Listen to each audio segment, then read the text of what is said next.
जय हिंद मित्रों, आप लोगों ने देखा था कि नेक्स्ट वीडियो जहाँ पे मतलब प्रीवियस वाला वीडियो जो ख़त्म हुआ था और वहाँ पे आपने देखा था कि किस प्रकार सभी को पैसे देने पड़े थे और जितना सब बोल रहे थे आखिर पुलिस ने सभी को फिर फंसा दिया था लास्ट में और सबसे पैसे वसूल करवा लिए थे।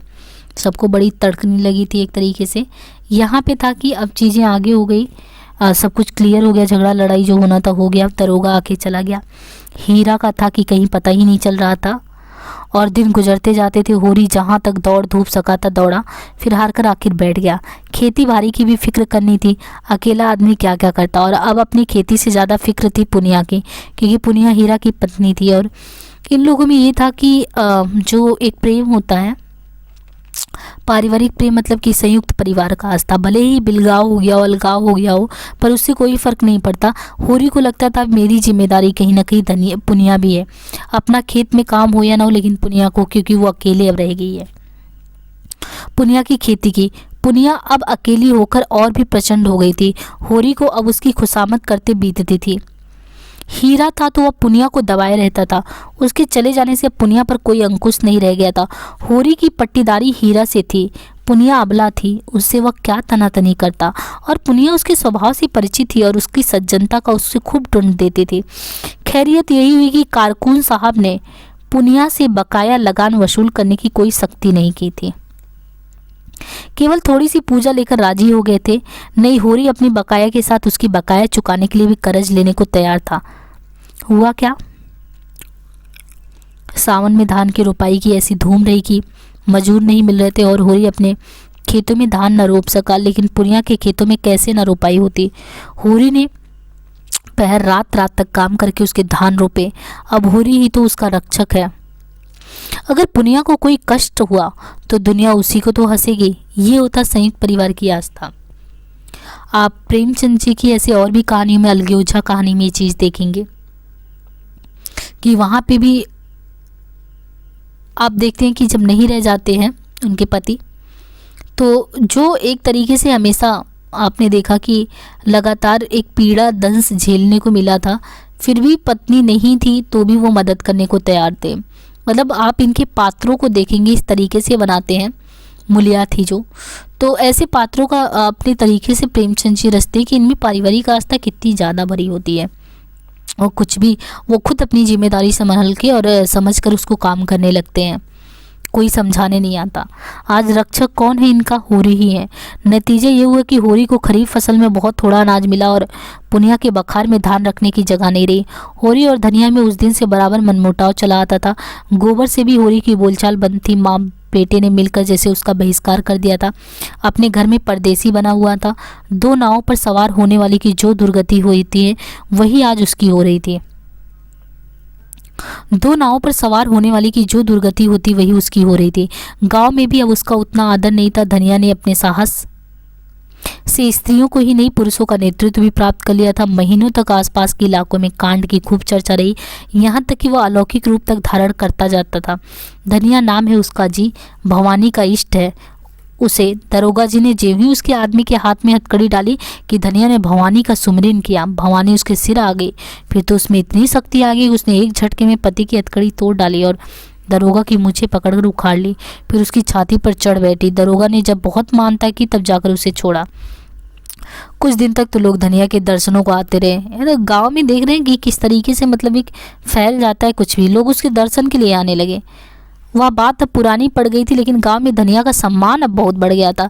अच्छा, धनिया ने यहाँ पे अपना सम्मान कैसे बढ़ा लिया? उसने दरोगे के सामने जब अद्भुत बोला, वैसे धनिया किसी से डरती नहीं थी, ऐसा थोड़ी थी भूत भवानी कुछ आया था, पर एक गांव में कुछ भी समझ लिए उसको समझे कि अंदर से कोई भूत भवानी आ गई, तभी वो दरोगे के सामने डर नहीं रही थी। बाकी गाँव वाले डर रहे थे। उन लोगों को लगा उसमें अद्भुत साहस है और समय पड़ने पर वो मर्दों के भी कान काट सकती है। मगर धीरे धीरे धनिया में एक परिवर्तन हो रहा था। होरी को पुनिया की खेती में लगे देखकर भी वह कुछ ना बोलती थी।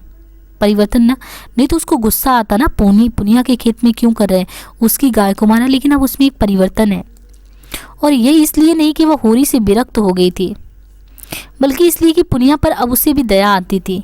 यही उसका दयालु स्वभाव की आज वो दया कर रही है पुनिया पे। ये होरी का आंतरिक मन। अभी बाहर जो जितनी कठोरता दिखती है ना, जहाँ उसको सच बोलना होता है वहाँ वो सच बोलती है, जहाँ उस पर जिसे दया करना होता है वो दया करती है। हीरा का घर से भाग जाना उसकी प्रतिशोध भावना की तुष्टि के लिए काफ़ी था। प्रतिशोध की जो भावना थी ना वो उसके लिए वो काफ़ी था। इसी बीच में होरी को ज्वर आने लगा, फसली बुखार फैला था, होरी उसके चपेट में आ गया और कई साल के बाद जो ज्वर आया तो उसने सारी बकाया चुका दी और 1 महीने तक होरी खाट पर पड़ा रहा। इस बीमारी ने होरी को तो कुचल डाला पर धनिया पर भी विजय पा गई। पति जब मर रहा है तो उससे कैसे, अब नाराज़ तो बहुत दिन से इनकी नाराज़गी चल रही थी, परंतु देखिए कि पति जब मर रहा हो तो उससे कैसी दुश्मनी। ऐसी दशा में तो बैरियों से भी बैर नहीं रहता, वो तो अपना पति है, लाख बुरा हो पर उसी के साथ तो जीवन के 25 साल काटे हैं ना। सुख किया है तो उसी के साथ किया, दुख भोगूंगी तो उसी के साथ भोगूंगी। अब तो चाहे वो अच्छा हो या बुरा, अपना है। दाढ़ी जार ने मुझे सबके सामने मारा, सारे गांव के सामने मेरा पानी उतार लिया, लेकिन तब से कितना लज्जित है कि सीधे ताकता भी नहीं। ये होरी की दशा है। जब होरी नाराज़ होकर इतना ज़्यादा धनिया को मारा पीटा सब कुछ किया और आज वो बहुत ज़्यादा बीमार है, महीने भर से बीमार है।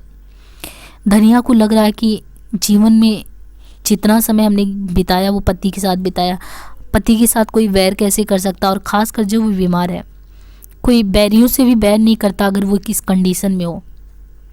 और फिर उसने कहा भी ना तो जीवन के 25 साल काटे हैं, सुख किया है, तो क्या मतलब सुख में रही हूँ तो दुख में साथ नहीं रहूँगी।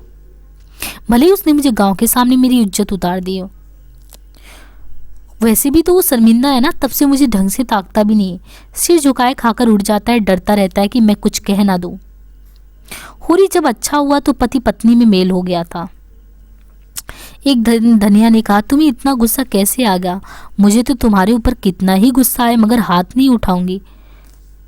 होरी को देखिए, होरी लजाता हुआ बोला, अब उसकी चर्चा ना कर धनिया, मेरे ऊपर कोई भूत सवार था, इसका मुझे कितना दुख है वह मैं नहीं जानता हूँ, और जो मैं भी उस क्रोध में डूब मरी होती तो क्या मैं रोने के लिए बैठा रहता, मेरी लाश भी तेरे साथ चिता पर जाती। अच्छा चुप रहो, बेबात की बात मत करो। गाय गई सो गई, मेरे सिर पर एक विपत्ति डाल गई, पुण्या की फिक्र मुझे मारे डालती है। इसलिए तो कहते हैं भगवान घर का बड़ा ना बनाए, छोटों को कोई नहीं हंसता, नेकी बदी सब बड़ों के सिर आती है।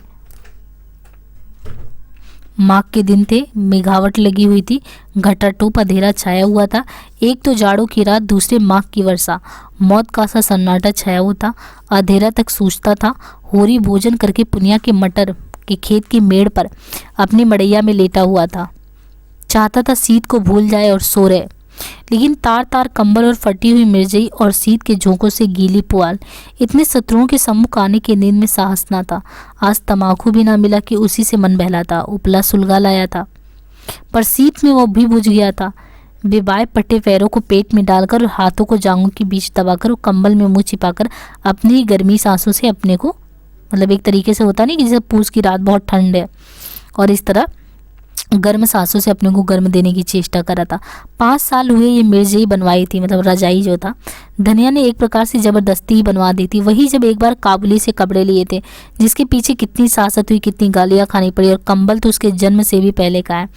बचपन में अपने बाप के साथ वह इसी में सोता था, जवानी में गोबर को लेकर इसी में सोया, और अब बुढ़ापे में भी वही साथ जाड़ा कट रहा है। मतलब एक तरीके से गरीबी देख सकते हैं कि एक कंबल, और आप एक कंबल को देख रहे हैं अपने पिताजी के भी साथ, अपने बेटे के साथ, खुद अपने बुढ़ापे में भी कह रहा कि वही कंबल साथ में है। पर अब वो भोजन को चबाने वाले दांत नहीं, दुखने वाले दांत हैं।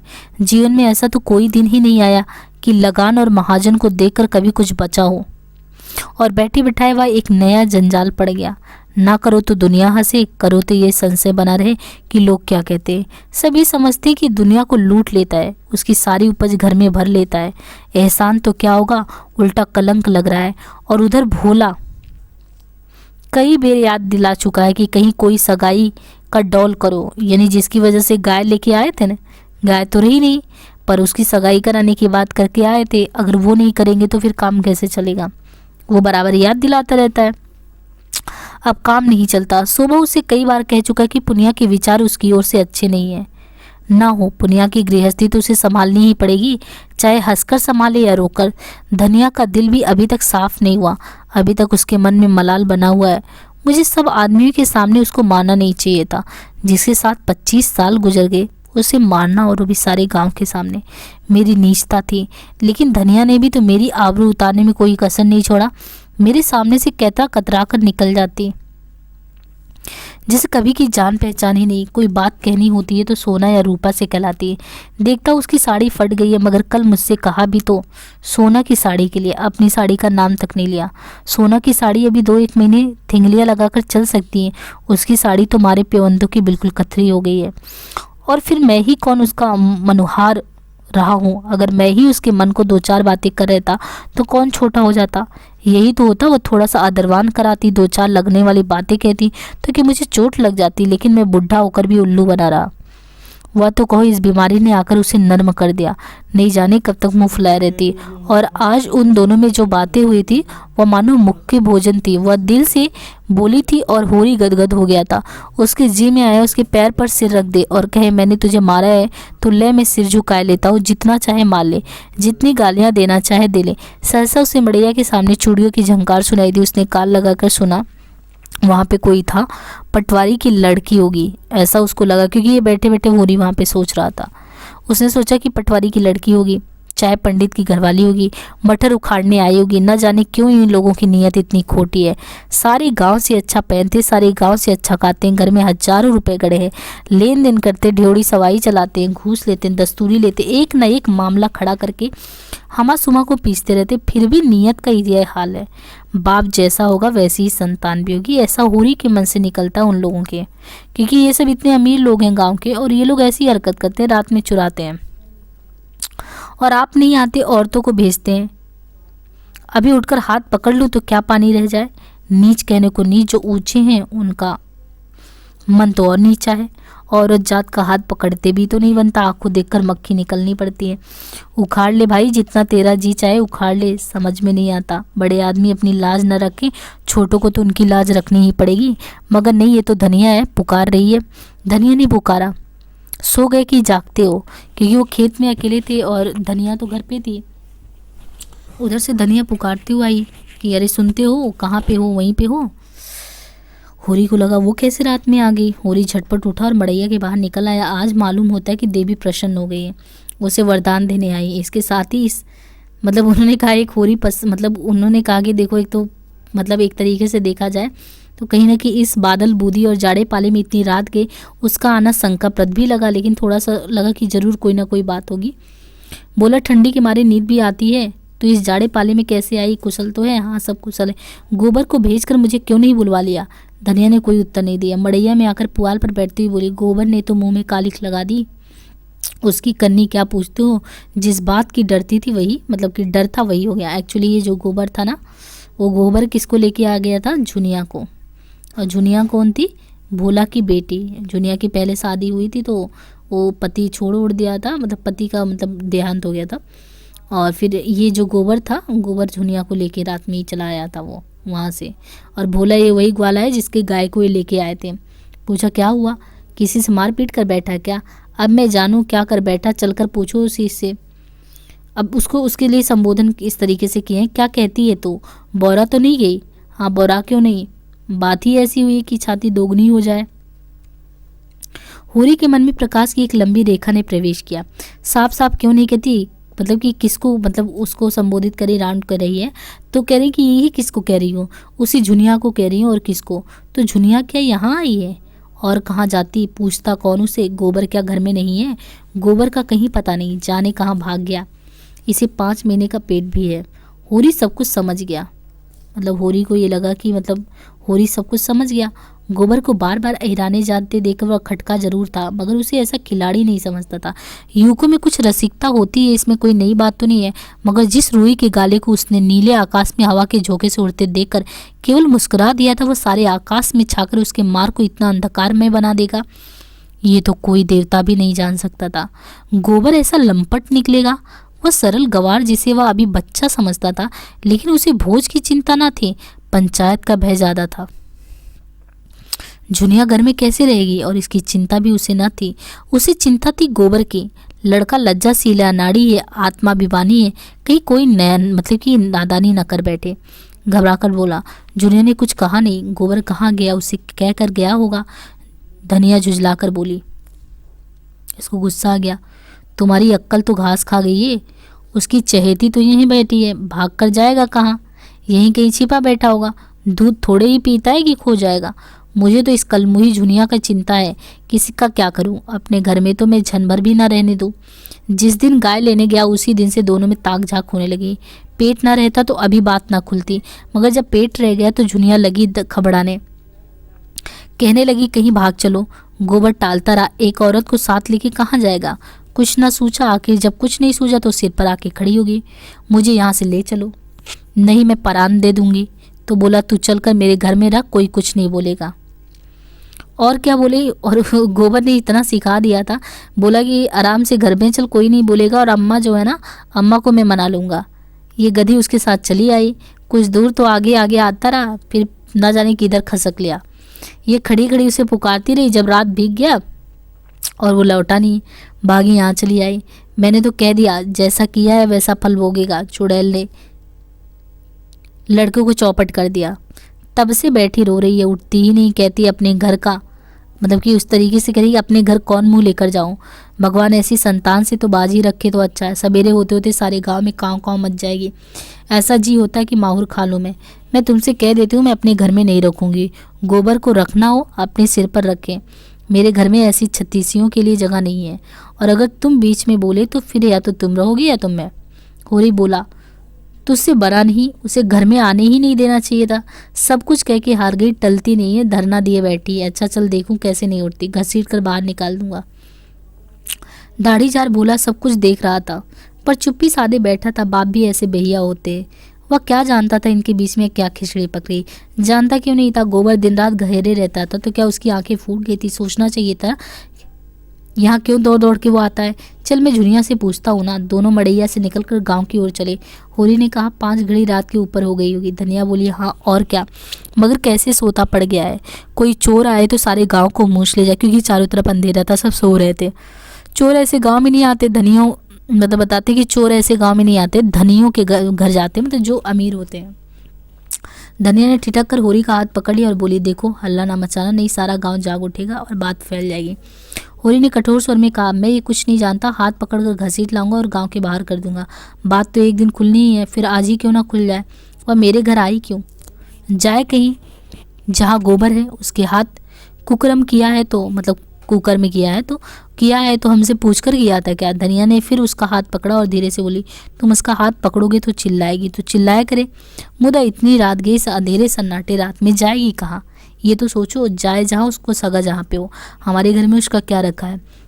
हाँ लेकिन इतनी रात गए, घर से निकालना उचित भी तो नहीं। पाँव भारी है, कहीं डर गया तो आफत हो गई। ऐसी दशा में कुछ करते धरते भी तो नहीं बनता। हमें क्या करना है, मरे या जिए, जहाँ जाना हो वो जाए। ये कौन कह रहा है? ये होरी कह रहे हैं कि मरना जीना जिसको जहाँ जाना हो वो जाए। क्या आपने मुंह में कालिख लगाऊं? मैं तो गोबर को भी निकाल कर बाहर करूंगा। धनिया ने गंभीर चिंता से कहा कालिख जो लगनी थी वो तो अब लग चुकी है, वो अब जीते जी नहीं छूट सकती। गोबर ने नौका डुबा दी। गोबर ने नहीं डुबाई, इसी से तो वह बच्चा था इसके पंजे में आ गया। किसी ने डुबाई, अब तो डूब गई। दोनों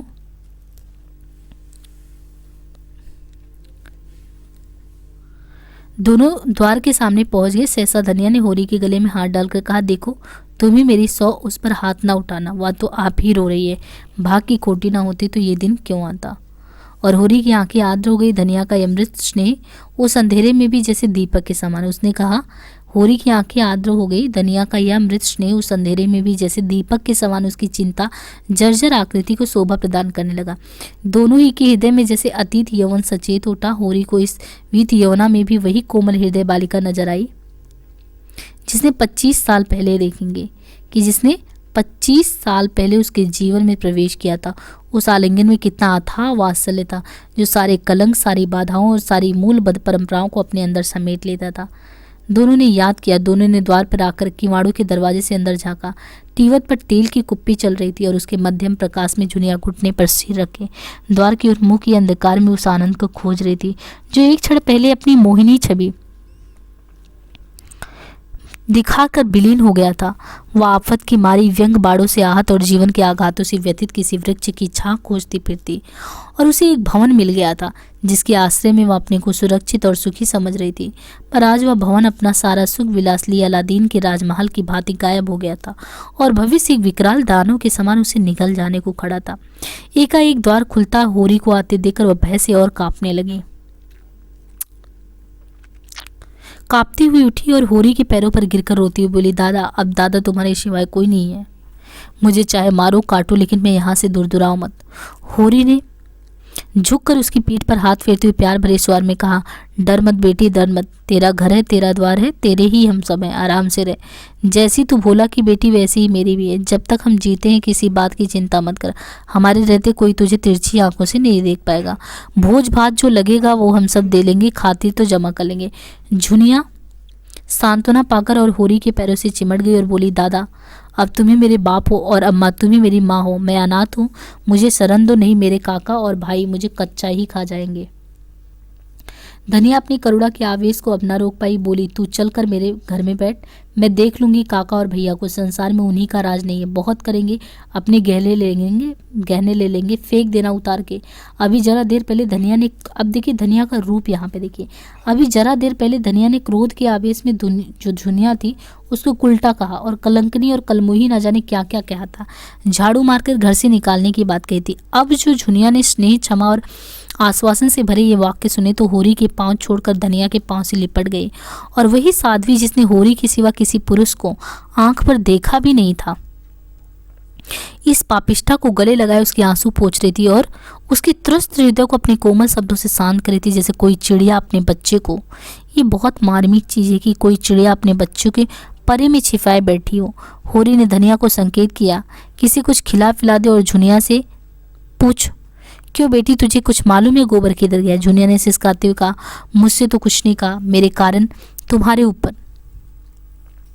ये कहते कहते उसकी आवाज़ आंसू में डूब गई। होरी अपनी व्याकुलता नहीं छिपा सके। जब तूने आज उसे देखा तो कुछ दुखी था, बातें तो हंस हंस कर रहे थे, मन का हाल भगवान जाने। तेरा मन क्या कहता है कि गांव में ही कहीं बाहर चला गया? मुझे तो शंका होती कहीं बाहर चले गए। यही मेरा मन भी कहता है, कैसी नादानी की। हम उसके दुश्मन थोड़ी ही थे। जब भली या बुरी एक बात हो गई तो उसे निभानी पड़ती। इस तरह भागकर तो उसने हमारी जान आफत में डाल दी। धनिया ने झुनिया का हाथ पकड़कर अंदर ले जाते हुए कहा, कायर कहीं का, जिसकी बाह पड़ी उसका तो निभाना पड़ता है, मुंह में कालिख लगाकर भाग जाना चाहिए। अब जो आए तो घर में बैठने नहीं दूंगी। होरी वहीं पुआल पे लेटा गोबर कहाँ गया यह प्रश्न उसके हृदयाकाश में किसी पक्षी की भांति मर डालने लगा। अब आगे जो वीडियो है वो आगे कंटिन्यू चलता रहेगा, यहाँ तक आप लोग देखते रहिए। अभी तो उपन्यास काफ़ी है। उपन्यास के लास्ट में आपको बहुत ही अच्छा लगेगा, है ना। एक तो शहरी कथा भी आप देख रहे हो, शहरी के साथ आप ग्रामीण भी देख रहे हो, और एक अलग ही उपन्यास का एक धारा है। तो अच्छे से पूरा उपन्यास सुनेंगे तो होपफुली ये ज़्यादा हेल्पफुल आपके लिए होगा। Thank you.